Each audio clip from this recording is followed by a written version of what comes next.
Quebrou o plugue do ventilador e já pensou em jogar ele fora? Calma. Drama desnecessário. Existe uma solução digna das maiores mentes da gambiarra. Você só vai precisar de 2 tampinhas de garrafa plástica. Isso mesmo. Aquelas que você ia jogar fora. Faça um corte lateral em cada uma e encaixe o fio ali, com toda a elegância possível. Parece estranho?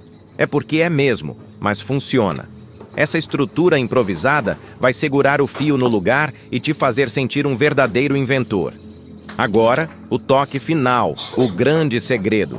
No final de tudo, coloque um pouquinho de cola quente. Isso vai fixar tudo de vez, deixar firme e ainda dar aquele acabamento profissional que só a cola quente proporciona. E pronto!